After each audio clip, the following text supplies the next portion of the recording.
Physique, partie numéro 1, la réfraction. Faites attention de ne pas le confondre avec la réflexion, qui est une chose différente et qui peut causer beaucoup de confusion. Premièrement, qu'est-ce que c'est la réfraction? Dans la physique classique, lorsque la lumière rencontre un objet, on peut observer trois comportements différents. Le premier, elle est absorbée par l'objet. Le deuxième, elle est réfléchie par l'objet. Et le troisième, elle est transmise par l'objet.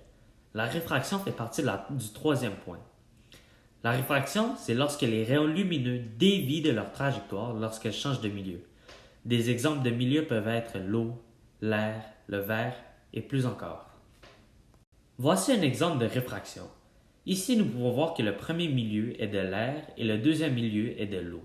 Nous avons envoyé un rayon d'incidence qui passe de l'air à l'eau et il dévie clairement. Nous avons calculé l'angle d'incidence, donc θi, à partir de la droite normale et θr à partir de la droite normale aussi. Mais pourquoi les rayons dévient? Donc nous savons que les deux milieux sont de l'air et l'eau. La lumière passe plus vite dans l'air que dans l'eau puisque l'air a moins d'obstacles. Ça veut donc dire que la vitesse de la lumière est ralentie lorsqu'elle rentre dans l'eau. Maintenant, les rayons lumineux ont une certaine largeur. Lorsqu'elles sont envoyées dans un angle d'incidence, donc θi, la partie gauche rentre dans l'eau en premier, ce qui la ralentit, mais la partie droite va encore à pleine vitesse. Ça va donc créer un changement de direction, parce qu'un côté est ralenti, l'autre côté est pousse, donc ça va tourner, comme le fonctionnement d'un tank. L'indice de réfraction est la loi de la réfraction. Qu'est-ce que c'est l'indice de réfraction? L'indice de réfraction, c'est le ratio entre la vitesse de la lumière dans le vide et la vitesse de la lumière dans le milieu. Il se calcule comme cela. N est égal à C sur V. N, c'est le ratio, C, c'est la vitesse de la lumière dans le vide, et V, c'est la vitesse de la lumière dans le milieu. Nous savons que C, la vitesse de la lumière, est toujours de 3,00 fois 10 à la 8 mètres par seconde. Donc pour voir si vous avez bien compris, si le ratio est de 4, qu'est-ce que ça veut dire? Ça veut dire que la vitesse de la lumière dans le vide est 4 fois plus élevée que la vitesse de la lumière dans le milieu. Donc C est 4 fois plus grand que V, ou V est 4 fois plus petit que C. Trois astuces à ne pas oublier. Premièrement, N est un ratio, donc il n'a pas besoin d'unité. Deuxièmement, C et V, les vitesses de la lumière dans le vide et la vitesse de la lumière dans le milieu, ils sont des vraies valeurs, donc n'oublie pas que c'est des mètres par seconde. Et troisièmement, C est une valeur arrondie. C'est correct d'utiliser 3,00 fois 10 à la 8, mais lorsque l'autre milieu est de l'air, vous devez utiliser l'indice de réfraction de 1,0003 parce que c'est tellement proche. La loi de la réfraction, aussi appelée la loi de Snell et Descartes, est une formule qui nous aide à prévoir la réfraction qui aura lieu entre les deux milieux.